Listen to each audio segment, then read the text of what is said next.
It was a Sunday morning wrapped in silence, the kind of silence that clings to the walls of old convents like dust to forgotten relics. Sister Agnes had left her room with a small rosary in her hand, and her heart heavy with something unspeakable. She was last seen walking through the cloisters toward the confessional, her steps echoing faintly in the stone corridors. After that moment, she simply ceased to exist. No one heard her scream. No one saw a struggle. Her habit was never found. For over 35 years, her name became a ghostly whisper, buried beneath layers of unanswered prayers and sealed lips. But then, one winter afternoon, during routine renovations in the abandoned choir loft of that same convent, a dusty wooden floorboard gave way beneath a worker's foot. Hidden beneath it was a small, hand-stitched leather book. Its cover was cracked with age, but inside, the ink was preserved, untouched by time, untouched by light. It was Sister Agnes's diary, and what was written in it didn't just reopen the mystery. It changed everything the church believed about her disappearance. The entries began innocently enough, reflections on Scripture, moments of doubt, and a longing to feel closer to God. But as the pages turned, something shifted. A tone of dread crept in. She wrote about voices at night, footsteps when no one was near, and a presence she felt behind her during prayer. The entries became frantic in the final days, as if she knew something, or someone, was watching her. Her last written words were a plea. If they find this, tell the truth. I'm not mad. I'm not a liar. But I know what I heard. How could something so chilling be left unread in a place so sacred for so long? Who, if anyone, had hidden the diary? And most terrifying of all, what secret had Sister Agnes been carrying to her final confession? A secret someone may have killed to silence. The discovery of this diary not only reopened an old case, it ignited fear, awe, and disbelief among those who thought they had already moved on. Now, we invite you to walk with us through her final days, not through speculation or myth, but through her own words. Words that, once buried in shadows, have finally found the light. The truth about Sister Agnes may have been hidden for over 3 decades, but her voice is louder now than it has ever been. The convent of St. Therese had always been a place of quiet reverence, its aged stones holding centuries of whispered prayers and secret penance. Yet in the weeks leading up to Sister Agnes's disappearance, a peculiar heaviness had settled over the corridors. The nuns spoke less, the air felt colder, and a sense of unseen observation lingered, especially near the eastern wing, where the old choir loft sat unused. Sister Agnes, known for her serene devotion, began to withdraw from her sisters, often found staring out of windows with a furrowed brow, murmuring scripture to herself under her breath. One sister, Mother Celeste, had noticed a profound shift in Agnes's demeanor. She would often find her trembling after evening prayers or lingering near the chapel long after everyone else had gone to bed. When questioned, Agnes would deflect with soft words and lowered eyes. But in private, she began writing. Her diary became her confessor when no one else could understand. And in those pages, she chronicled the slow unraveling of her peace, a darkness creeping in from the corners of her once sacred life. The first strange incident recorded in her diary was a candle that relit itself after she had blown it out. She'd returned moments later to find the flame dancing again, though the room had been locked. She tried to rationalize it, but the more she wrote, the more isolated she became. She documented the sound of a child crying behind the walls, the echo of soft weeping during Mass, and a shadow she saw each morning kneeling at the altar before anyone else had entered the chapel. Each event layered over the last, like invisible hands tightening around her spirit. And yet, despite her fear, Agnes remained. She believed it was her duty to endure, that perhaps she was being tested, not by evil, but by divine mystery. Her faith held her in place, even as her nights grew sleepless and her prayers more desperate. But her entry suggests that, deep down, she feared it was no longer a test from God, but something far older, something watching from within the very bones of the convent. She questioned if others had heard what she had, seen what she was seeing, or if she alone had been chosen for this burden. The day before her disappearance, Agnes wrote something chilling. I do not know if I will survive tomorrow. But if I am taken, I go with eyes open. I know now who it is that walks these halls." She underlined those words twice. That night, the nuns reported a strange silence, deeper than usual, like the building itself was holding its breath. No footsteps echoed after the bell. No candles flickered in the chapel.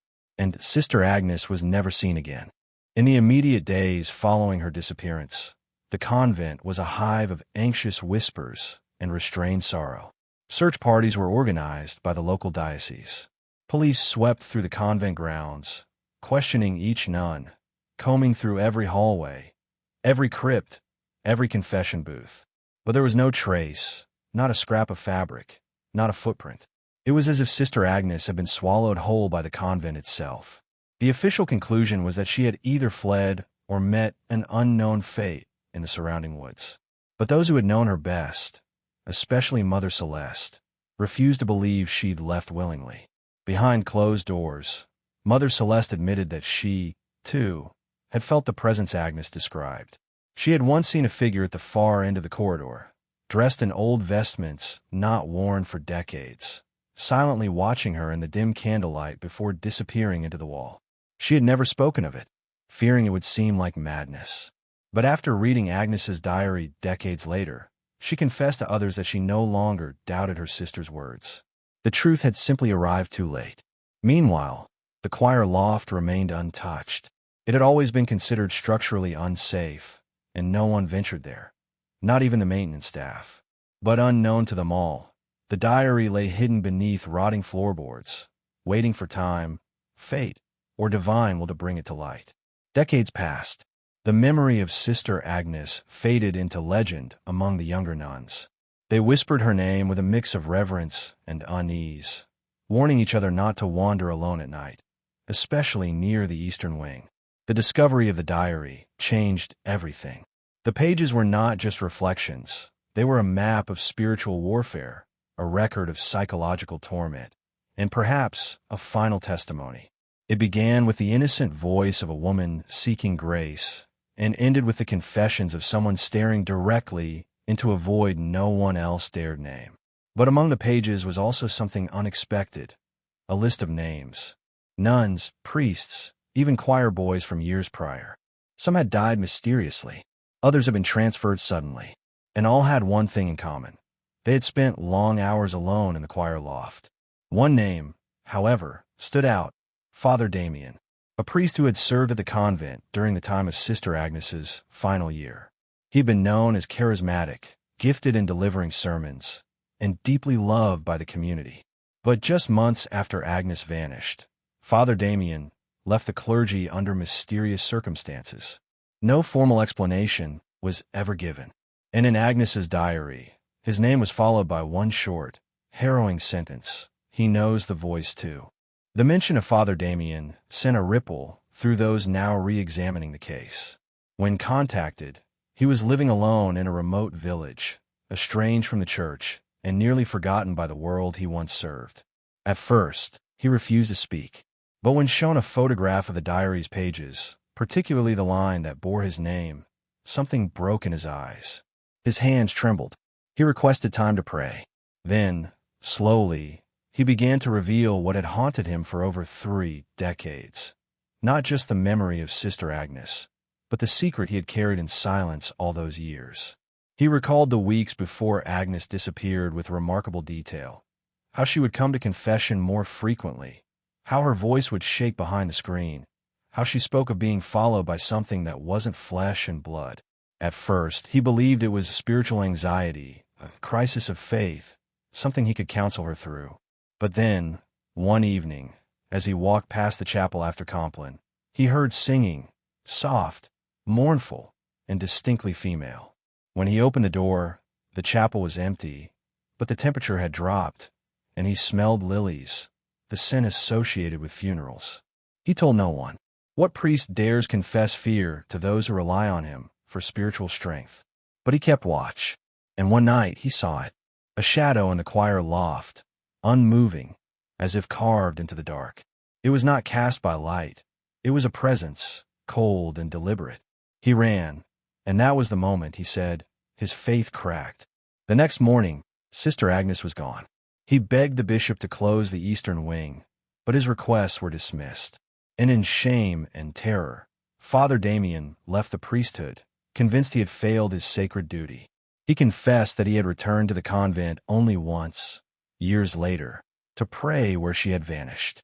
He did not speak to anyone and left a small wooden cross behind the altar, a silent apology. But what he did not expect was the voice that called his name as he knelt. It was not Sister Agnes. It was older, deeper, and it did not come from this world. I never returned after that, he said. I knew then the evil was not a metaphor. It was real, and it had been invited in long before either of us ever arrived. The inclusion of his testimony added terrifying credibility to Agnes's words. This was no longer dismissed as paranoia or mental illness. It was a shared experience between two devout people, both deeply shaken by what they encountered. The church, now with diary and witness in hand, quietly reopened its own investigation. But behind the scenes, rumors spread like wildfire that this wasn't the first time a nun had disappeared, and it might not be the last. As the investigation deepened, researchers began combing through the convent's archived records, searching for patterns. Buried within brittle pages and dusty logs, they found something curious. In the last 150 years, 4 other women had vanished under similarly vague circumstances. Their cases had been marked as runaway or transferred, yet no records of arrival ever surfaced at their supposed destinations. These women had all served in the Eastern Wing at some point. 2 of them had even sung in the choir loft. Their disappearances had been spaced decades apart, just enough to avoid suspicion, until now. One archivist, a former seminarian named Lewis, stumbled upon a forgotten ledger locked in a rusted filing cabinet. It wasn't written in official diocesan language. Instead, it seemed more like a personal account, possibly by an anonymous nun. In this journal were descriptions of a hidden room behind the choir loft, once used as a penitent cell in the early days of the convent. According to the journal, that space had been sealed off after a young novice died during a self-imposed fast and was later found clutching a Latin manuscript written entirely in red ink, a manuscript that has never been found. What struck Lewis was the chilling similarity between that unnamed novice and Sister Agnes. Both had been described as deeply devout, both had confessed hearing a voice behind the veil, and both had disappeared under inexplicable circumstances. The journal ended with a warning written in faded ink: close the loft. Burn the pages. It feeds on those who listen. Lewis, shaken, took a photograph of the entry but refused to take the book with him. He said his hands went numb when he touched it. He would not return to the archives again. At this point, fear spread quietly among the older nuns still living on the convent grounds. Some began refusing to sleep near the eastern corridor. Others claimed to hear humming at night, the same hymn Sister Agnes used to sing. One young novice was found sobbing in the garden, claiming a woman in black had stood over her bed and whispered, "You're next." Though her story was dismissed as a nightmare, the older sisters exchanged wary glances. They had heard too much over the years to ignore it. Despite this, the convent remained open. The church, unwilling to provoke media frenzy or superstitious panic, handled everything internally. But the truth was leaking. Sister Agnes's diary had changed the narrative from folklore to frightening possibility. And the further investigators dug, the more they realized this was not an isolated haunting. It was a pattern, one that had repeated itself, silent and unchallenged, for over a century. And someone or something had ensured it stayed that way. Among the fragments of evidence recovered from the convent's archives, one item stood out with disturbing clarity: a faded painting, once believed to be an icon of Saint Cecilia, the patroness of music. But closer inspection revealed something far more sinister. The figure's eyes, though gentle at a glance, seemed unervingly alive, watching. Her hands were not upon an organ or harp, as typical depictions of the saint show, but clasped tightly over a closed book. Beneath the layers of grime, a single Latin phrase was etched into the border: Cantus absconditus vocat. Translation: the hidden song calls. The painting had hung just outside the choir loft until the mid-1970s, when it was taken down during renovations and forgotten in storage.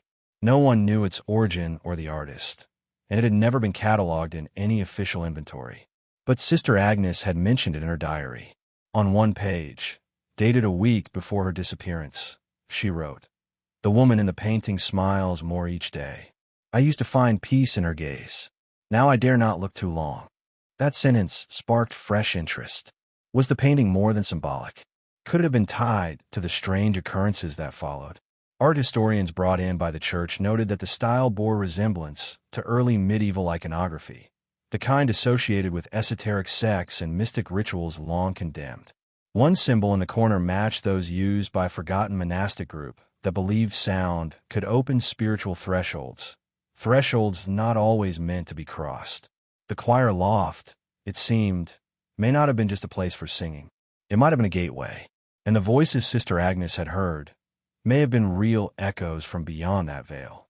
The implications were chilling. If the choir loft had been used in rituals long before the convent was formalized under its current order, then it was possible that something ancient had been awakened and never put to rest. Sister Agnes, in her innocent devotion and nightly prayers, may have accidentally invited it back. Or worse, she may have been chosen. Her diary's final pages hint at resignation, almost acceptance. One haunting passage read, "The voice sings in a tongue I do not understand, but my soul bends toward it like branches to wind. I am no longer afraid to follow." This idea, that Agnes had crossed over willingly, not out of fear but a strange, sacred pull, unsettled everyone involved in the case. It suggested that whatever dwelled in the loft didn't only torment, but seduced, not with pain or terror, but with mystery, with the promise of divine understanding, that it could twist the deepest faith into a song of surrender. Those who read her diary felt its weight long after they closed its cover, and one by one, they began to speak of dreams filled with music no human voice should ever be able to sing. By the time the 30th anniversary of Sister Agnes's disappearance arrived, the convent had become the subject of hushed conversations among Vatican investigators and lay scholars alike. Though no official statement was made, several members of a discreet theological task force were dispatched under the guise of liturgical auditors. Their true purpose, however, was clear: to uncover the extent of the spiritual breach and determine whether it could still be contained. What they found within the convent's cloistered silence would leave even the most seasoned among them shaken. The first member of the task force to report anything unusual was Father Marcello, an academic who had spent years studying apocryphal texts. He claimed that during a midnight prayer vigil in the chapel, the air had turned inexplicably dense. He described hearing a soft, layered melody, not from any instrument, but as if a chorus of unseen voices were harmonizing above him. The sound was ancient, alien, and inexplicably beautiful, and when he looked up toward the choir loft, he swore he saw a silhouette kneeling at its edge, unmoving, just as Father Damien had described decades earlier. After that night, Father Marcello refused to enter the chapel alone. He spent hours poring over Sister Agnes's diary, cross-referencing her entries with obscure monastic texts. He began to suspect that the diary itself might have been written not only as a journal, but as a protective charm, a spiritual record meant to anchor her sanity against the growing presence. The way she repeated certain psalms, the patterns in her scripture citations, even the rhythm of her pen strokes suggested an unconscious ritualization, as though she was warding something off by writing. Meanwhile, another member of the task force, Sister Helena, explored the convents and used spaces and confirmed the existence of the sealed penitent cell behind the choir loft wall. It had been bricked up with care, yet the air behind it was unusually cold. Tools failed to penetrate the stone, as though the wall itself resisted being broken. One worker fainted during the attempt and later spoke in fragmented Latin upon waking, phrases that matched those in Sister Agnes's final entries.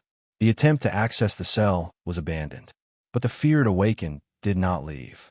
Each revelation brought a deeper sense of dread, not from what was found, but from what might still be hidden. The convent had become a place where silence itself seemed to pulse with memory, where every echo carried a question unanswered. And behind it all loomed the figure of Sister Agnes, not just a missing nun, but a vessel of mystery, her voice still echoing, her presence still felt, as though her confession had never truly ended. Despite their unease, the investigation continued. One of the most troubling moments came when Sister Helena, in an act of desperation, played back a recording she had made during evening prayer in the chapel, something she'd done to capture the ambient acoustics for documentation. At first, the audio was quiet, filled only with the soft rustle of robes and distant footsteps. But around the 2-minute mark, an anomaly appeared. A faint voice, layered beneath the natural sounds, began to chant in Latin. The words were not part of any known hymn or liturgy. And worst of all, the voice matched a vocal sample taken from Sister Agnes's last known recording, made a week before she vanished. The tape was studied extensively. Sound engineers ruled out manipulation. Linguists attempted to decode the chant but found the syntax inconsistent with classical Latin, blending elements from older dialects and even pre-Christian incantations. One phrase, however, repeated, Domus silentiae apertisti. The House of Silence is open.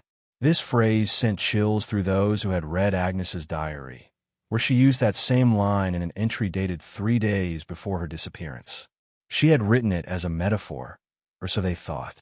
Now, it appeared to be something far more literal. Those who heard the audio in person reported unusual reactions. Some described pressure in their chest, others a strange weight behind their eyes. One priest, who had previously shown skepticism, broke into tears upon hearing it and left the convent the following day without explanation. He has not spoken publicly since. These reactions were consistent with what Sister Agnes had described, a compulsion, a spiritual gravity that pulled the soul towards something unseen, irresistible, and ancient. The voice was not only real, it was active, and it was still singing. This discovery raised a terrifying possibility, that the choir loft was not a passive location of memory, but a living conduit, a place where the boundary between worlds, spiritual and material, was thin. Sister Agnes, through either choice or divine design, had stood too close to that edge. She had heard the hidden song, and now, so had others. The Church, facing the impossible, began drafting protocols to permanently seal the eastern wing. But some feared it was too late, that what had once been contained had already begun to echo outward. Even the local villagers, long removed from the internal affairs of the convent, began whispering of strange dreams and sounds heard on the wind at night. A young altar boy reportedly awoke with dried tears on his face and no memory of why he had cried. His mother found him humming a melody she did not recognize, a slow, mournful line that matched the chant from the recording. She pulled him from service immediately, and once again, the same fear that had surrounded Sister Agnes all those years ago began to bleed into the lives of others. In an effort to understand the deeper origins of the phenomenon, scholars turned to forbidden texts locked away in the Vatican's secret archives, volumes rarely accessed, kept under oath and scrutiny. Among them was a manuscript written in the 13th century by a Cistercian monk who claimed to have encountered a sacred frequency during prolonged isolation and fasting. He described it as a tone of heaven that, once heard, forever altered the soul. Those who listened too long became mirrors, reflecting back not only God's light, but the shadows that once fled from it. The manuscript included crude diagrams of cathedral structures built with intentional acoustics, designs meant not only for human voices, but for capturing and amplifying this sacred frequency. The architecture of the convent's choir loft matched those principles almost exactly. It had been constructed with intentional mathematical ratios, stone types, and resonant chambers. Whether by design or accident, the loft was capable of amplifying more than just music. It was built to open something. And Sister Agnes, with her unwavering devotion and nightly hymns, may have been the key. This revelation reframed everything. Sister Agnes wasn't simply a victim. She was a conduit, not chosen by the entity, but by the very structure she worshipped within. Her purity of faith, her voice, her intent to draw closer to God through prayer and music had become the bridge. And while others around her lived in silence or doubt, she had unknowingly sung her way to the threshold of another realm. The diary's last line, once thought to be symbolic, now carried weight beyond metaphor. I go not into silence, but into the song beneath. The decision was made to consecrate the choir loft once more, using ancient rites not practiced in centuries. A retired bishop was brought in, a man with experience in cleansing sites of spiritual infestation. He fasted for 3 days before stepping into the loft. Witnesses described a tense stillness as he began the rite, but halfway through, he collapsed. When he awoke, he could not speak, not due to illness or trauma, but by choice. He wrote a single phrase on a piece of paper before refusing all further contact. She was not alone. This final note changed the tone of everything that followed. If Sister Agnes had not been the only one to hear the voice, who else had heard it? And more hauntingly, who, or what, had been listening back? The bishop's silence wasn't just fear. It was reverence. Whatever he had encountered in that loft, it was not a ghost. It was not evil in the simple sense. It was something older, deeper, and woven into the very stones of the building. And that meant Sister Agnes had never truly left. Not completely. Not ever. Following the bishop's unsettling silence, the convent's atmosphere grew even heavier, as though the walls themselves had absorbed his fear. Daily life continued under strained normalcy, but subtle changes betrayed the tension underneath. Candles in the chapel flickered more violently than usual. Hymnals, once neatly stacked, were found scattered across pews without explanation. And on more than one occasion, nuns reported waking up with a distinct melody playing in their minds, the same chant from the mysterious recording. None of them had listened to it in full, and yet they hummed it unconsciously in the early morning hours. Mother Celeste, now elderly and frail, was called upon by church officials to give a final statement. She had lived long enough to witness Sister Agnes's arrival, disappearance, and the entire evolution of the case. With trembling hands, she described a memory she had hidden even from herself. The moment she realized Sister Agnes was not just frightened, but fully aware of her fate. She looked at me. Celeste whispered, not with fear, but with farewell, as if she knew the veil was thinning and that she would pass through it willingly. When asked why she had never spoken of this before, Celeste broke down. Because I heard it too, she said. Not in words, not in my ears, but in my bones. A sound like mourning, like the earth crying beneath the floor. And I knew, if I acknowledged it, it would take me too. Her admission confirmed what many feared, that the influence of the choir loft, or the entity behind it, extended far beyond those who physically entered its space. It was emotional, spiritual, a sound not just heard but felt. Meanwhile, a young nun named Sister Lucia, unaware of the full history, had begun sleeping in the eastern wing due to overcrowding. One night, she dreamt of Sister Agnes. In her dream, Agnes stood barefoot in the loft, her hands folded over her chest, her face peaceful but pale. She spoke no words, only tilted her head toward the old confessional, as if pointing Sister Lucia toward something buried. When Lucia awoke, her feet were dirty with dust and fragments of ash, the kind only found in the sealed parts of the convent. She had not left her room, yet the evidence suggested otherwise. Fearing a repeat of the past, the Mother Superior ordered the immediate closure of the eastern wing and the ceiling of the choir loft with sanctified marble. But something about the sudden urgency felt too late. The song, it seemed, had already spread. The investigation may have started with a missing nun and a hidden diary, but it had now become something far more complex, an unfolding spiritual echo.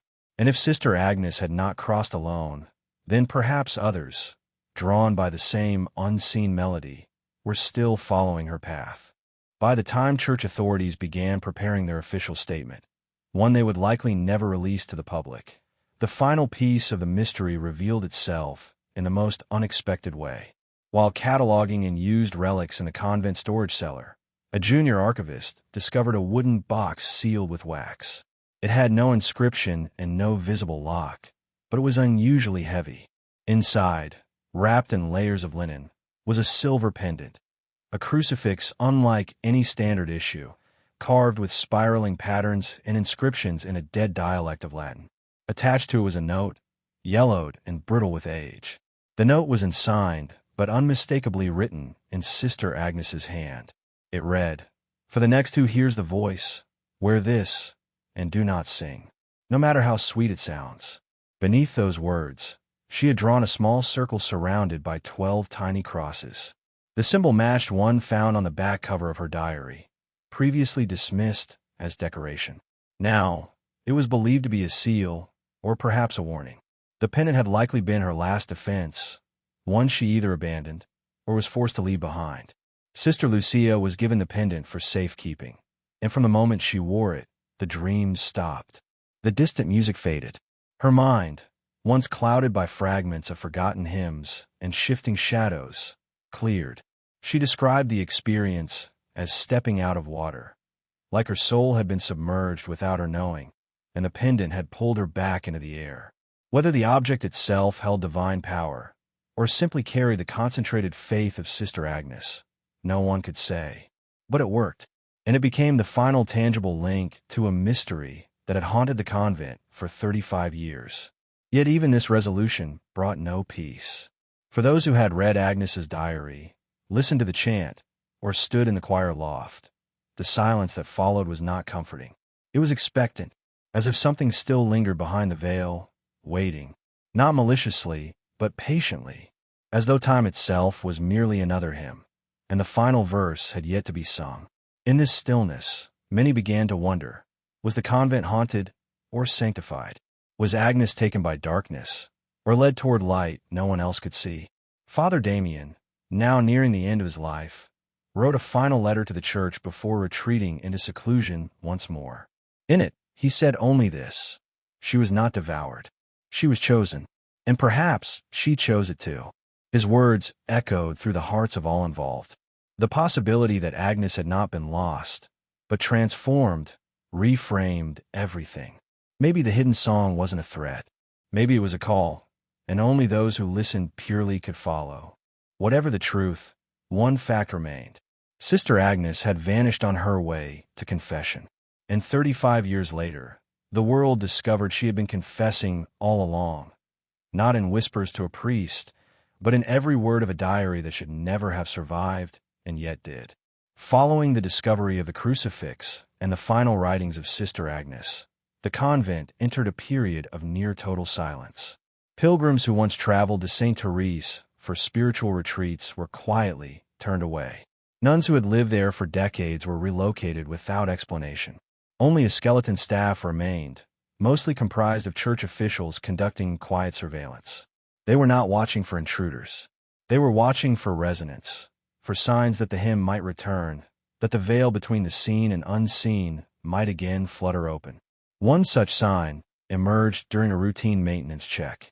A technician sent to inspect the chapel's old organ reported that several keys had been damaged, not from use, but from pressure, as if someone had held them down violently for a long time. When he played a short progression to test the sound, he paused. Something responded. A single note, clear and mournful, rang out from above, though no source could be found. It matched one of the notes from the recording, now nicknamed among the investigators as the Agnes tone. The organ was sealed immediately. No further explanation was given. In parallel, scholars continued their study of Sister Agnes's diary. A pattern emerged that had not been noticed before. The spacing of certain entries matched the liturgical calendar, specifically, days associated with martyrdom and suffering. On these dates, her tone grew darker, her dreams more vivid. She spoke of visions, of doors in the air, of a choir without faces, of being followed by eyes that wept ink. These images mirrored ancient mystic texts, particularly those of female visionaries who had once been dismissed as heretics for describing similar experiences. Agnes, it seemed, had been having revelations no one had been prepared to interpret or protect her from. What disturbed researchers most, however, was a detail that no one could explain. When scanned under ultraviolet light, several pages of the diary revealed hidden ink, faint lines written between the original paragraphs. These messages were erratic, unpunctuated, sometimes in Latin, sometimes in phonetic renderings of sounds rather than words. One phrase repeated more than once. It hears what is not spoken. The implication was terrifying, that even her thoughts, her silence itself, had been subject to observation by whatever dwelled in the loft. With this revelation, a dangerous idea took hold. Perhaps the choir loft had not simply been a portal to something beyond, but a listener, an entity or consciousness that had awakened because it had been heard. Sister Agnes's prayers, songs, and confessions may have acted not as communication to the divine, but as an invitation from another reality, a reality that responded not with words, but with presence, one that had been waiting centuries for someone pure enough, vulnerable enough, to listen long enough to hear it sing back. In the wake of this discovery, the Vatican's response shifted from curiosity to containment. Orders were given to not only seal the eastern wing permanently, but to strip it of all religious iconography. Statues, relics, even the altar cloths were removed, not to preserve them, but to deconsecrate the space. One high-ranking cardinal was overheard saying, "It is not a house of God anymore. It is a mouth." That phrase echoed through the internal reports like a tremor, and in that moment, it became clear that this was no longer a story about a missing nun. It was about the unknown and the cost of brushing against it. But despite these efforts, strange phenomena persisted. Birds refused to fly over the convent. Radio signals distorted within a 50-meter radius. A single rosebush near the old loft door bloomed in winter, its petals the color of dried blood. And at night, some claimed to hear a woman's voice humming. Never screaming, never crying, just humming. It was not mournful. It was not joyful. It was simply there. Some investigators recorded it. Most deleted the files within hours, citing headaches, nosebleeds, or something more difficult to describe, a sense of being watched from within. The diary was relocated to a protected vault under the supervision of a team specialized in anomalous religious artifacts. Only 2 people were permitted to read it fully from cover to cover. One resigned from the church within days. The other asked to be transferred to a monastery of silence in the Pyrenees, where no speaking is allowed. Neither ever gave interviews. Whatever was in those final pages, or perhaps in the spaces between them, it had consequences not only for their beliefs, but their sense of self. Meanwhile, Sister Lucia, the last known individual to wear Agnes's crucifix, began having visions again, not of darkness, but of light. She spoke of staircases made of sound, of voices weaving themselves into forms, of Agnes standing at the threshold of something vast and endless. "She is not lost," Lucia said. "She is becoming." Whether these were hallucinations, spiritual insights, or something else entirely, no one could say. But Lucia insisted they were not dreams. She called them invitations. And perhaps that's what Sister Agnes had experienced all along. Not a haunting, not a possession, but a calling. One too strange to be understood. One too sacred to be denied. Not all voices that whisper in the dark mean harm. Some are ancient. Some are holy. And some simply want to be heard. By the 13th month after the rediscovery of Sister Agnes's diary, the Vatican's Internal Commission submitted a confidential report to the Congregation for the Doctrine of the Faith. It consisted of 378 pages, most of it filled with theological speculation, psychological evaluations, and architectural studies of the convent. But a single sentence, found near the end, was highlighted and passed hand to hand among the few permitted to read it. The human voice, when delivered with faith, becomes more than sound. It becomes passage. This line, derived from Agnes's own words, would be the foundation for a new theory of sacred resonance, one the Church would never publicly acknowledge. Behind closed doors, they called it the doctrine of the open note. It suggested that certain configurations of faith, frequency, and architectural geometry could, under rare conditions, create a spiritual rift.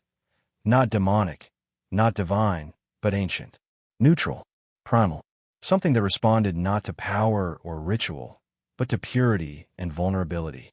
Sister Agnes, with her innocent devotion and unwavering dedication, had simply sung the perfect note, a note the universe had been waiting to hear again. And in doing so, she had become a bridge. The implications were staggering. It challenged the entire framework of sanctity. If divinity could respond outside the bounds of liturgy, then where did the Church's authority begin? And where did it end? The choir loft, once seen as a place of music and worship, was now viewed as a wound in the architecture of belief. Every wall was re-examined, every brick re-blessed. But the haunting presence persisted, not in poltergeist activity, but in emotion. People felt watched, not malevolently, just observed, as though something behind the veil now knew it had been heard. Then, a letter arrived at the convent. It bore no return address, only a wax seal depicting a single open eye surrounded by musical notation. Inside was a photograph, grainy, black and white, clearly aged. It showed Sister Agnes, seated alone in the loft, her head bowed, hands folded. But the background revealed something that hadn't been there before, a shadow that stretched from the rafters, curving unnaturally toward her, with no apparent source of light to justify its shape. On the back of the photo was written, "She was not the first. No one knew who sent it." That sentence sent a wave of panic through the church's ranks. If Sister Agnes was not the first, then how far back did this go? Who else had heard the hidden song? Who else had disappeared, not with screams, but in silence, into whatever space Agnes had crossed? The archives were reopened. Lost reports were retrieved. A pattern began to take form, sporadic, fragmented, and buried beneath centuries of suppression. But it was there, a lineage of voices, a trail of notes, each sung by someone the world never knew to listen for. With every layer peeled back, the deeper truth emerged, one that could not be dismissed as coincidence or imagination. In different countries, across centuries, in various monasteries, abbeys, and isolated chapels, reports have been made of individuals, mostly women, mostly young, and nearly all musically gifted, who vanished without trace after extended periods of spiritual reflection.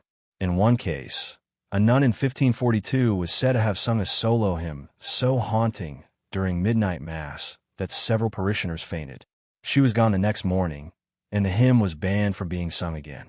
Another account, from a cloister in northern Italy, told of a girl who heard voices in the stones of the altar. She claimed they sang to her, teaching her melodies that could make the sky bleed light. The convent burned down weeks later. Only her prayer book survived, charred but intact, containing lyrics no known language could decipher. Linguists today believe some of the symbols match those found in Agnes's hidden ink entries. These were not isolated cases. They were echoes, faint but persistent, like a song passed through generations without words. The term vocal ascension began to circulate quietly among scholars. Not a doctrine, but a label for something too dangerous to name aloud. The idea that a soul could be drawn from the body not by force, but by resonance, and that the church, in its early history, may have once known about this and buried it. Whether out of fear, protection, or control, no one could agree. But the convergence of evidence surrounding Sister Agnes had now opened a door long sealed, not just in the convent, but in theological thought itself. As for Sister Lucia, her visions grew stronger. She described dreamscapes of glass staircases suspended in the sky, each step a single sung note. At the top stood Sister Agnes, neither alive nor dead, her face veiled, her voice inaudible, yet her presence overwhelming. Lucia claimed that Agnes reached out, not to call her forward, but to warn her back. "You are not ready," she would say. "Your song is still your own." These dreams caused debate. Was Agnes warning her? Or was she afraid someone would follow too soon? One morning, Sister Lucia awoke with a line of song written on her bedsheet in ash. It wasn't in her handwriting, nor had she left any candle burning. The line was short, just 4 words. "The song is listening." That same day, a crack appeared in the choir loft's sealed marble wall. Thin, almost imperceptible, but real. Engineers blamed structural settling. The Mother Superior, however, went silent. She stood before the loft for hours that night, head bowed, lips unmoving, as if listening for something no human ear could truly hear. After the crack appeared in the marble ceiling the choir loft, the convent's fragile sense of stability shattered. Though structurally minor, the fissure seemed symbolic, like a thread coming undone in a tapestry no one could afford to unravel. The nuns who remained began refusing to enter the chapel after dusk. Some took their meals in silence. Others avoided eye contact entirely, speaking only in hushed whispers about the air changing. One described hearing a faint humming inside her pillow as she lay down, soft and distant, like a lullaby underwater. The church dispatched a second team of observers, this time not priests or theologians, but a mix of scientists and exorcists. Their objective was not salvation, but study. Among them was Dr. Amelia Hartmann, an acoustic physicist with a background in neuropsychology. She was skeptical at first, approaching the case with the dispassion of a data analyst. But her first night inside the convent changed everything. As she lay in her guest cell, she experienced what she later described as an internal vibration, like her heartbeat had synced with something other. She immediately requested audio isolation equipment. What Dr. Hartmann captured over the next 4 nights defied explanation. In the early hours, between 2 and 4 in the morning, her sensors picked up subharmonic vibrations that traveled through the stone foundation of the convent. These were not environmental. They were deliberate. The frequencies were rhythmically spaced, patterned like speech, and too structured to be natural. When slowed and adjusted, the waveforms bore resemblance to ancient Gregorian chant progressions, except these were not composed by any known human hand. Even more disturbing, during the 4th night of recording, a low, sustained tone began to rise in pitch. It wasn't heard by the human ear at the time, but on playback, it became unmistakable. Beneath the tone, a second sound emerged, a female voice, layered, harmonizing in thirds, singing a 4-note progression. It was brief, less than 12 seconds, but when played for Sister Lucia, she collapsed in tears. "That's the staircase," she whispered. "Those are the steps she showed me." For the first time, science and mysticism stood side by side, staring at the same haunting truth. With this evidence, the Vatican entered a phase of total lockdown on the case. Public access to the convent was permanently revoked. All correspondence regarding Saint Therese was rerouted to a confidential commission, codenamed Cantus Obscura. But for those who had already been touched, Sister Lucia, Dr. Hartmann, and the handful of nuns still living inside, the sound could not be silenced. It had entered them, lived in them, like a note struck too perfectly to ever stop vibrating. The following week brought a terrifying escalation. At precisely 3 a.m., the convent's internal bells, long decommissioned and physically disabled, rang once. Just once. No one pulled the rope. No mechanism was triggered. But the sound echoed through the stone with such clarity and resonance that several windows cracked, and a statue of the Virgin in the chapel vestibule tilted forward without falling. It was a single chime, yet its meaning was deafening. The nuns who heard it refused to speak for the rest of the day. They wept during Vespers without knowing why. In the hours that followed, Dr. Hartmann reviewed all recording equipment, certain it had malfunctioned, but the data showed no anomalies. The bell had not sounded in the air, only within the stone. It had bypassed physical resonance and emerged from inside the structure itself, as if the convent had remembered how to ring. That evening, she wrote in her personal notes, "The building is not haunted. It is responsive. Agnes may have opened something inside it. But what if it wasn't just a loft? What if the entire structure is now an instrument?" Meanwhile, Sister Lucia's dreams took a darker turn. The staircase in the sky was gone. In its place, she saw doors, hundreds of them, stretching into an expanse of black wind. Behind each door, she could hear faint versions of the same hymn, slightly altered. Some joyful, others discordant. Some sounded like crying. In the dream, Agnes appeared again, her face now clearly visible. Her eyes held peace, but her mouth never moved. Instead, Lucia heard the words directly in her mind. "Not all songs bring light."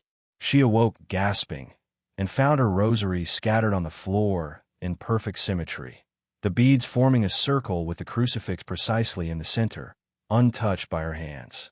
The Mother Superior, upon seeing it, turned pale. "That's the seal of the first key," she whispered, a symbol associated with ancient rituals predating formal Catholicism. It was believed to represent not protection from evil, but an invitation to presence, a welcoming to a voice behind the veil. That night, the crack in the marble widened. Faced with the undeniable, a final decision was made.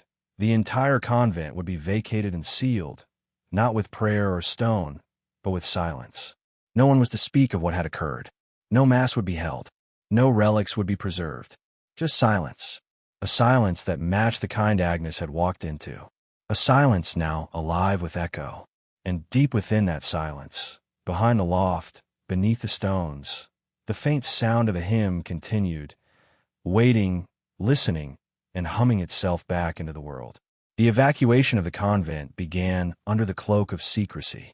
Trucks arrived at dawn, escorted by plain-clothed clergy and Vatican security, not to protect relics, but to contain memory. The nuns, some having spent their entire lives within those walls, were given no explanation, only quiet instructions and one final moment to pray in their cells. Many refused to take anything with them. "If it stays here, it belongs to God," whispered one sister. "If it leaves, it belongs to something else." Their fear was not of ghosts, but of memory itself, of the echo that never stopped reverberating in their souls. As the last nun crossed the threshold, a final sound rang through the chapel. Not the bell, but a breath. A collective inhalation, as if the building exhaled after years of holding something in. The sound wasn't captured by the recorders, but every person present turned at once, eyes wide, hearts trembling. No one spoke. No one dared. And when the doors were shut and sealed, they were not locked by key, but by sacred oath. No one would re-enter the convent of St. Therese. Not now. Not ever. Yet even as the building fell into deliberate silence, something persisted. Dr. Hartmann, now relocated to a secure research facility in Lucerne, began receiving anonymous packages. Each contained fragments of ancient sheet music, handwritten in charcoal on lambskin parchment. The ink was fresh. The notation, though unfamiliar, bore the same sequence as the tones found in Sister Agnes's recordings. One sheet, when placed over her spectrogram data, aligned perfectly. This was not coincidence. Someone, or something, was continuing the song. Unable to ignore it, Hartmann began reconstructing the melody. She used software to render the tones, but avoided playing it aloud. Still, even in waveform, the song held a strange power. She described hearing it in the spine rather than the ear. Her dreams became vivid. Agnes appeared frequently, not as a ghost, but as a presence just beyond understanding. Always silent, always watching. And in each vision, the same image repeated. The choir loft, now crumbled, revealing beneath it a staircase of bone-white marble, leading down. Meanwhile, Sister Lucia, now living in an isolated Benedictine retreat, began speaking in tones again. Not words, tones. Pure, clear, and unsettlingly precise. She claimed not to be conscious of it. One evening during silent prayer, she emitted a single note that caused every candle in the chapel to extinguish at once. She wept afterward, not from fear, but from recognition. "It wasn't mine," she whispered. "It was hers. I just let it through." Whatever Agnes had unlocked, it hadn't been buried. It had been transferred, far from the sealed convent. The church's internal commission prepared their final report. It would never be published. Instead, it would be stored within a classified section of the Vatican archives, alongside similar anomalies too dangerous for public theology. The last paragraph of the report read, "Sister Agnes did not disappear. She transitioned. The choir loft was not a location. It was a threshold. She found it, and now it is open." No signatures followed, just the seal of the papal office. And beneath that, a handwritten line in red ink, "Laudate him in sono tubi." Praise him with the sound of the trumpet. But this time, no one was certain who the hymn referred to. Not long after, reports began emerging from other parts of the world. A young girl in Croatia who vanished after reciting a chant in an abandoned monastery. A woman in Chile found humming in her sleep in a long-dead dialect. A monk in Ireland who began carving musical symbols into the chapel walls, unaware he was doing it. All of them had no connection, except for one.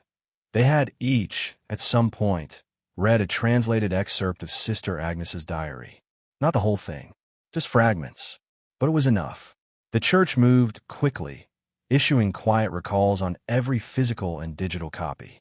But information, once released, cannot be unlearned. In secret forums and hidden circles, the chant began to spread.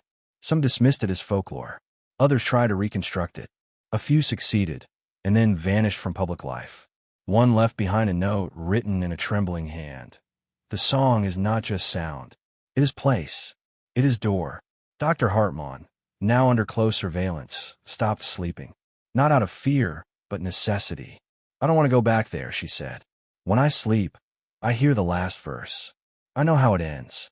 I know what she saw. But no one could convince her to speak the final phrase aloud. And when asked why, her answer was simple and haunting. Because if I say it, she'll answer.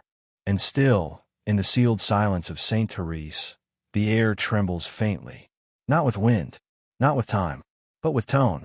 A single note, unheard by most, still humming low beneath the stone, waiting, unwavering, unfinished. Months passed. The world moved on. But deep within the Catholic underground, among archivists, relic keepers, and spiritual theorists, the case of Sister Agnes had become legend. Not the sensational kind, but the sacred and terrifying kind whispered behind locked doors and encoded letters. Those who knew the full story refer to her not as the vanished nun, but as La Custo del Canto, the keeper of the song. For them, she was no longer missing. She was present in another way entirely. Not in body, not even in spirit, but in vibration, like a tuning fork struck once and still ringing. In an obscure monastery in northern Spain, a hidden vault was uncovered during a minor earthquake. Within it were scrolls, not papal decrees, but personal testimonies from monks dating back to the 11th century. They described a maiden cloaked in sorrowful sound, who would appear when the choir reached perfect unity during matins. Her mouth never moved, but the sound would swell until tears ran down their cheeks. One entry ended with, "We have sealed the loft." The note remains. This passage was dated exactly 989 years before Sister Agnes's disappearance. Whether coincidence or prophecy, the resemblance was undeniable. Sister Lucia, still confined to silence in her cloistered refuge, began painting obsessively, despite never having painted before. Her canvases, when viewed in dim light, revealed images that seemed to shift. In one, the choir loft appeared split open, revealing an ocean of suspended voices beneath. In another, Agnes stood at the center of a circle of hooded figures, holding her diary like a torch. But the most haunting depicted no figures at all, only a massive ear carved into the walls of the convent, its canal stretching deep into blackness, with faint notes drawn like smoke coming from within. Lucia never explained the paintings. She simply wept as she finished each one. The abbess, unsure of what to do, stored them away in the vault beneath the chapel. But every so often, a sister would claim to hear a low hum coming from below the floorboards. Not loud, not angry, just calling. At the same time, the church quietly initiated a protocol known as Oblivium Scriptum, a rare and severe measure meant to erase knowledge too dangerous to preserve. Under this edict, every known copy of Sister Agnes's diary was to be destroyed or permanently sealed in sonic coffins, containers lined with consecrated soundproofing materials, blessed in triple rites. Only 3 such coffins were ever made. One disappeared in transit. Another sits beneath the Vatican, encased in lead. The third is rumored to remain somewhere in the ruins of St. Therese. Years later, the convent was nothing but ivy-covered stone and legend. But it was never forgotten. Those who passed near its grounds reported strange feelings. Pressure behind the eyes, tears without sadness, the sudden urge to hum without reason. Some swore they saw a figure at the window of the choir loft at dusk. Always alone, always still. Paranormal enthusiasts were turned away. Pilgrims left tokens at the gates. And though the church maintained its silence, they increased patrols around the site, never admitting why. Dr. Hartmann, now living under a new identity, was found dead in her apartment. No signs of struggle, no illness, only a note on her desk, folded neatly, addressed to no one. It contained a single phrase. "She sang through me once. I never want to know what happens if she sings again." A digital spectrogram of her apartment recorded a brief sound at the estimated time of death, a harmonic overtone consistent with a woman's voice singing in F minor. The sound only lasted 3 seconds, but it registered in 5 countries. Sister Lucia, in her final years, lost her voice completely. Not due to illness, but choice. She never spoke again. Her last act was to write one final message in the margins of her prayer book. If the song returns, do not listen for beauty. Listen for the silence it leaves behind. She died in her sleep hours later, and as the nuns prepared her body, they found something clenched in her hand. A silver crucifix, twisted slightly, warm to the touch, though no one had seen her wear it in decades. The story of Sister Agnes would never make it to the pulpit or official canon. Her name would not be declared a saint, nor a martyr. She would be remembered only in whispers, in unfinished hymns, in dreams of forgotten harmonies, in the quiet moments between verses when the air seems to hold its breath. But for those who heard her, truly heard her, she was more than memory. She was threshold, and somewhere, in a place neither here nor heaven, a nun stands in a ruined, choir loft bathed in eternal dusk. Her eyes are closed, her hands are folded, and as she opens her mouth, not to scream, not to speak, but to sing, the silence itself bends toward her, eager to listen. The note lingers, the veil shimmers, and the song is not over. Though the Church has worked tirelessly to suppress the legacy of Sister Agnes, her presence refuses to fade. She lives now in fragments, a stray melody heard in a forgotten chapel, a hum in the back of one's mind during solitary prayer, the subtle dissonance that causes a seasoned organist to pause mid-hymn. In every country where even a single page of her diary had surfaced, anomalies persist, always subtle, always ignorable, unless you've heard the original voice. Those who have claimed they still feel her, not as a haunting, but as a presence waiting behind silence. A small group of theologians, working in secret, began to collect testimonies from individuals who claimed to have heard the unseen note. They met in abandoned cloisters, often at night, and never twice in the same location. Their goal was not exorcism or explanation, but reverence, a radical, almost heretical idea that the veil Sister Agnes had crossed was not meant to remain closed. These meetings became known as Consentus Lucas, or the Gathering of Light. Membership was dangerous, but it grew. One of their number, a Jesuit named Father Andres, spoke during a recording, now considered too dangerous to distribute, about night when he heard a hymn with no source. He had been in a monastery built on the ruins of a church that had once burned during the Inquisition. At 3:30 in the morning, he heard it. 3 voices, each distinct, each weeping. The melody made no sense in human terms. It looped without repeating, harmonized without structure. And yet, he fell to his knees and wept without knowing why. In his words, it wasn't beautiful. It was honest. It stripped me of all doubt. I knew then I had always been watched but not judged, just observed. When Father Andres was asked if the voices matched any known pattern or language, he shook his head. No, he said. They matched the ache in the silence between prayers. The recording ends with static, followed by what some have claimed is a fragment of Agnes's original voice. Not words, just a single, trembling tone, one that causes heart rate irregularities in over 60% of listeners tested. Meanwhile, rumors spread of a 4th coffin, one not sanctioned by the Vatican. A private collector, known only by the pseudonym Aurelius, claimed to have acquired a page from the original diary, one that had been hidden beneath Agnes's mattress, never recovered with the others. On it was a drawing, a staircase of notes spiraling inward, leading to a circle at the center. Beneath it were the words, "The voice is older than God, and it remembers who listens." At a secure seminary in Munich, a theology professor noticed an unusual shift in his students.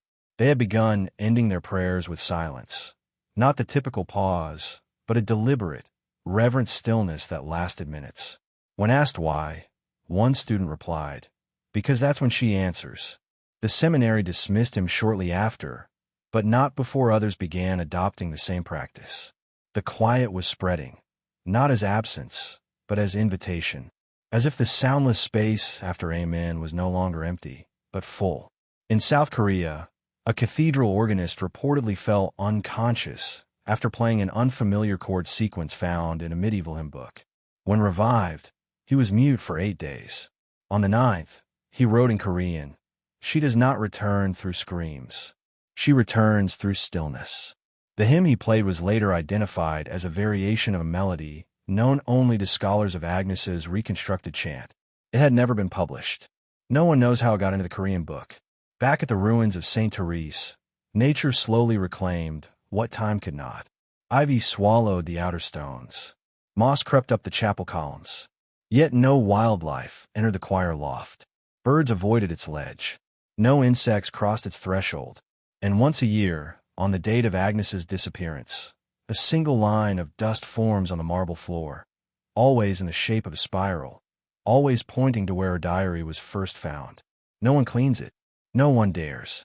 In private, a few brave souls have begun to wonder aloud what would happen if the hymn were sung in full, if every note were reconstructed and performed in the exact sacred geometry of the loft by someone with the same purity of heart.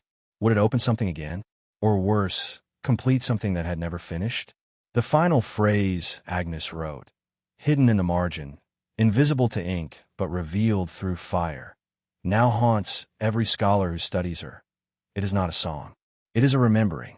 And so the story lingers, not in books, not in sermons, but in that thin, vibrating space between voice and silence, where a nun once walked with confession in her heart and crossed into a place not even the saints can fully name. There came a day when a group of pilgrims, unaware of the convent's true history, trespassed onto the grounds of St. Therese. They were drawn not by legend or lore, but by silence, an unspoken pull, like the hush before a revelation. Among them was a woman named Elise, a former choir director who had recently left the church after a crisis of faith. She brought no scripture, no camera, only a sketchbook. As the group walked the perimeter, she broke away, drawn toward the crumbled entrance of the eastern wing, where marble fragments lay like broken teeth. She stepped into the ruins of the choir loft. Later, the others would say the moment she crossed the threshold, the air changed. Trees stopped swaying. Birds went quiet. Even the insects stilled. Elise stood in the center, looking upward where the vaulted ceiling once rose like prayer, and she began to hum. It was soft at first, aimless, but soon the tones took shape, rising into a haunting cadence none of the others recognized, or thought they did. One of the pilgrims, an old man who had lost his wife, fell to his knees, weeping uncontrollably. Another said she felt her dead mother's breath on her cheek. Elise, eyes closed, continued. Her voice never wavered. It was clear, painful, reverent, a sound that did not ask to be heard but demanded it. And when the final note fell, something impossible happened. Every stone in the loft vibrated, not violently, not destructively, just in harmony, a chord with no echo, a chord of completion. Then silence returned, but not the kind left after music. This was the silence before sound, ancient, expectant, as if the world itself was holding its breath. When Elise opened her eyes, she was different. She spoke little. Her sketchbook was filled with strange notations, symbols not belonging to any known language, yet somehow arranged in rhythmic sequences, like a new form of musical scripture. She left the group that same day, walking alone into the countryside. No one stopped her. They simply watched, unsure if they had witnessed a miracle or the next step in something far older. Back in Rome, news of the incident spread quickly. Officials called it a sonic anomaly. But those who had been tracking the phenomena, those familiar with the sealed reports and vanished clergy, knew better. Elise hadn't just replicated song. She had responded to it. And something, somewhere, had listened. The Vatican convened an emergency session of Custodes Silentiae, a secret council formed solely to manage phenomena like the one at St. Therese. Their conclusion was not to silence the event, but to delay it. They could no longer pretend to control it. The song had already escaped, but perhaps they could stall its influence, fragment it, spread it thin enough across the globe that no one voice could complete it again. A new directive was written: disperse the tone. The details remain classified, but dispersal, as they would soon learn, is not dissolution. Elise's sketches began to circulate in obscure corners of the internet, at first as abstract art, then as sound mandalas. Musicians experimented with the patterns, unaware of their origin. One jazz composer in Tokyo claimed the symbols aligned perfectly with modal harmonic frequencies, He used them to create an album titled Agnes. The final track was never released. His producer found him days later, staring at a blank wall, humming 4 notes over and over. The same 4 notes Agnes sang in the hidden recording. Meanwhile, in a small town in northern Canada, a deaf girl named Maren began to paint after attending a funeral. Her first work depicted a woman in a nun's habit, standing at the edge of a cliff, surrounded by symbols matching Elise's sketchbook. Maren had never seen the symbols before. She claimed she had heard them in the ground. Doctors diagnosed her with a rare form of synesthetic memory. But the painting was acquired, quietly, by agents who never gave their names and never returned. The final confirmation that the phenomenon had spread came when a priest in Lisbon opened his Bible to find a page that hadn't been printed. A page handwritten in perfect Latin, identical to Agnes's script. It bore only a single sentence. You cannot silence what listens through stone. The Bible was sealed. The church was closed indefinitely for renovation. But the priest was never seen again. The song was no longer a relic of the past. It was an infection, not of the body, but of perception. Once heard, even partially, it changed the shape of silence inside a person. Agnes had not vanished. She had seeded something. And now, across the world, in basements, in cathedrals, in dreams, in art, that something was blooming. In the outskirts of Prague, a retired musicologist named Dr. Ivan Vavra began cataloging mysterious rhythms appearing in centuries-old monastery scores. He wasn't searching for Sister Agnes. He didn't even know her name. What he found, though, was unmistakable to those who did. Across dozens of parchments, most of them written by different hands and in different centuries, identical tonal sequences appeared. For notes, always the same spacing, sometimes hidden in margins, other times embedded within longer liturgical pieces, unmarked by any explanation. He called it La Scala Fantasma, the phantom scale. Vavra, unaware of the Vatican sealed reports, published a small article about it in a niche academic journal. The issue barely made circulation, but within days, his home was broken into. Nothing was taken, except the folder containing his recordings of the sequence. His hard drives were wiped, but he had already mailed a copy to a former student, Anna Chernova, who lived in seclusion near Český Krumlov. Anna, trained in sacred chant, began playing the tones on a harmonium in her chapel. The results were immediate and harrowing. Birds stopped singing. Dogs refused to enter the chapel. And Anna claimed she no longer heard the music. She felt it in her chest, like a second heartbeat. When Anna sang the 4th note aloud during a private vigil, her candles extinguished instantly. The next morning, her journal bore an entry in handwriting that wasn't hers. The threshold widens where wonder is mistaken for worship. She swore she had never written those words. And beneath the line, the name appeared again, Agnes. But this time, it was written backwards, not inverted, reversed, as if meant to be read from the other side of something. Back in the archives beneath the Vatican, a final red notice was issued. The melody must not be completed. An elite theological unit, known internally as Custode Harmoniae, was deployed to recover or destroy all known versions of the phantom scale. Yet, with each suppression, new variations emerged, not from texts, but from people. People who had never seen Agnes's diary, never studied chant, never believed in sacred music. They simply began humming. In Sao Paulo, a subway performer with no formal musical training was recorded playing a haunting 4-note sequence on a battered violin. A listener uploaded it to a music-sharing platform under the title Sister Song. Within 48 hours, it had amassed over 2 million plays. The comments ranged from wonder to fear. I started crying without knowing why. My dog howled the moment the last note played. This melody feels like something I heard before I was born.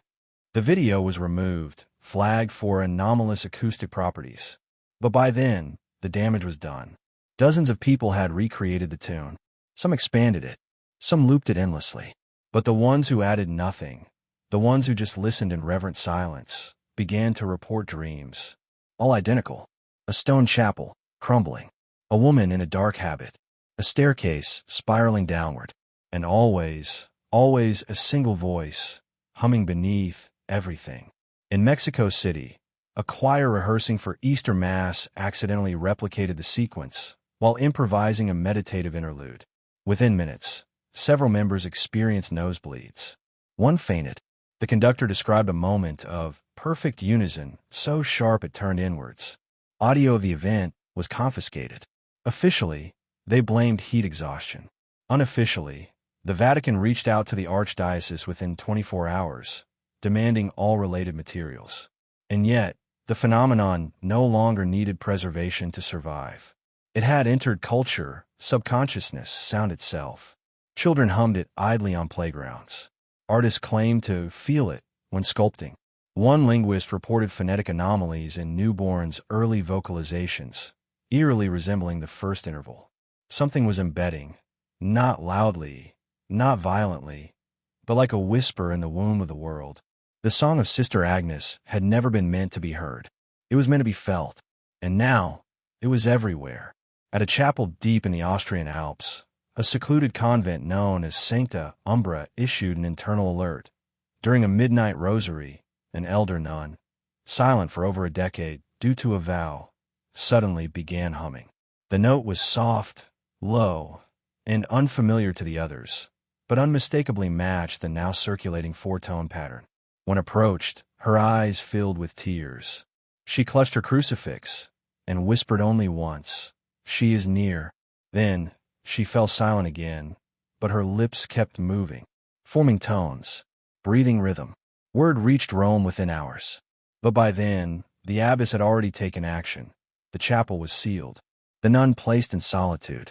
All candles removed. The convent entered a state of perpetual fast, as recorded in the closed letter to Vatican investigators. Their reasoning: to silence the mouth that listens. Yet, even in isolation, the tones persisted. Visitors to the nearby mountain trail claimed to hear a distant melody carried on the wind. One described it as a hymn sung by someone too far away to exist, but too present to ignore. Recordings captured nothing. But hikers returned home and dreamed of spiral staircases, flickering candlelight, and a woman in the shadows of a ruined loft. Some awoke weeping. Others changed. In Argentina, an art student painted a mural across an abandoned church wall. It depicted no figures, only flowing, wave-like lines and a single symbol, an ear suspended above an open mouth, with a single note drawn between them. When asked what it meant, she simply replied, "It came to me when I wasn't thinking." Her professors couldn't identify the inspiration, but a visiting Jesuit recognized the symbol instantly. It was drawn in Sister Agnes's diary, once on the inside of the back cover, the only image never explained. Until now, the Vatican, now fully aware they could no longer contain the phenomenon, shifted strategy. They abandoned the term haunting. Instead, they quietly introduced a new classification in their restricted theological index: Resonantia Agnes, a divine anomaly born of harmonic sanctity. Not condemned, not embraced, just acknowledged, a thing that was, and could no longer be denied. But some within the church feared this was only the beginning, that the true danger wasn't the song itself, but the completion of it, that somewhere, somehow, someone would unknowingly finish what Sister Agnes had begun, complete the melody, and open the door fully, not metaphorically, literally. And that door, once open, could not be closed again. To prevent this, the Vatican commissioned a silent order of monks, the Ordo Cancelleri Voces, tasked with finding and unthreading the melody wherever it appeared, through surveillance, redacted audio scrubbing, and, if necessary, forced seclusion. Their motto, Resonantia non mortar, said Possumus dormiream. Resonance does not die, but we can put to sleep. Still, despite their best efforts, the sound continued. A child in Poland hummed the notes beneath her breath after waking from a fever. A deaf man in Morocco felt vibrations in the earth and transcribed them into musical form, matching Elise's sequence precisely. A refugee in Istanbul spoke in dreams, uttering a phrase that translated to, "She is the silence between breaths, and the breath between silences." None of them had ever heard of Agnes, and yet they had heard her. The loft may have been sealed, the diary buried, the name erased from pulpits and prayers, but the song lived, and what lives listens. In the catacombs beneath a forgotten basilica in Ravenna, a research team, documenting early Christian frescoes, stumbled upon a sealed chamber, hidden behind an eroded wall. Within, they found a stone chair, an altar throne, untouched by light for centuries. Behind it, carved directly into the wall, was a musical stave. Not painted, chiseled. The notes were primitive, etched in a form resembling pneumatic chant, but unmistakably formed the four-note sequence known now as Resonantia Agnes. Beneath it, written in Latin, not by death, not by birth, but by song shall the veil be torn. The chamber was closed to the public within hours. The lead archaeologist resigned the following day, citing persistent auditory hallucinations. But before leaving, he handed his assistant a notebook containing a sketch of the inscription and a final sentence written in pencil. She was never the first note. She was the key. The church scrambled to contextualize the discovery. For centuries, they had cataloged divine mysteries, weeping statues, incorruptible bodies, spontaneous stigmata. But this was different. It wasn't miraculous. It was systemic. A design. A frequency buried in faith itself. Agnes hadn't uncovered something foreign to belief. She had revealed something fundamental within it. A song that had always been there, ignored simply because no one had ever listened long enough, or purely enough, to hear it complete. In a quiet room beneath Vatican City, two priests reviewed side-by-side scans, Sister Agnes's diary and the wall carving from Ravenna. One turned to the other and asked, "What happens if someone sings it all the way through?" The other did not answer. He simply closed the folder and whispered, "We pray they never do." But the prayer came too late. On the outskirts of Milan, at a small retreat center for women recovering from trauma, a patient named Valeria, 37, mute since childhood, sat at a piano during a silent meditation. Without prompting, without instruction, she placed her hands on the keys and began to play. Witnesses say the room fell into stillness. Not just the absence of noise, but the presence of something watching. The air shifted. Time slowed. Those who were present described a sensation like gravity turning inward. Valeria's hands moved gently, carefully, as if she were remembering rather than composing, as if her fingers knew where to go. The melody was soft, pure, familiar to no one, and yet instantly understood. She played 8 notes. 8, for more than Agnes. As the final note faded, every clock in the building stopped for 7 seconds. Every candle relit, and Valeria, who had not spoken a word in over 29 years, turned her head, smiled, and said clearly, "She's through." Then she collapsed. She remains in a coma to this day. Doctors cannot explain why her brain scans show signs of hyperactivity in regions associated with musical memory, despite no prior training. But her lips still twitch in sleep, mouthing something soundless, repeating it, as if she's still singing, beneath the veil of the waking world. The Vatican issued no statement. But for those who had been watching, the scholars, the seekers, the forgotten faithful, they knew. Sister Agnes had not vanished. She had waited, and someone, somewhere, had finished what she started. Now, in the silence before dawn, if you listen closely, not with ears, but with reverence, you may hear it. A song with no language. A melody older than words. Not rising, but returning. The stone has remembered. The veil has thinned. The note has been completed. And the world will never sound the same again. In the end, this was never just about a missing nun. It was about how silence holds memory. About how a single voice, lifted in honesty and devotion, can resonate across centuries. Not only through space, but through the unseen folds of time and faith. Sister Agnes may have stepped away from the visible world, but she left behind something no seal, no order, no doctrine could erase. A sound that remembers who dared to listen. Her story challenges what we believe is possible, not with spectacle, but with subtlety, not with violence, but with harmony. The places she walked are now empty, yet filled with presence. Her diary is hidden, yet still read in dreams. Her melody is forbidden, yet hummed by children across the world. Agnes did not vanish. She became something else. A note so true, so human, so sacred, that the universe itself opened to hear it. What she found, or what found her, cannot be defined in doctrine or dismissed as myth. Because deep down, we all know that faith is not only built in what we hear, but in what echoes back when we believe. The veil was never torn with thunder. It was lifted with a whisper. And the moment we begin to pay attention to what exists in the pauses, in the rest between the chords, that's when the veil begins to shift again. So ask yourself, what would you hear if you allowed silence to sing to you?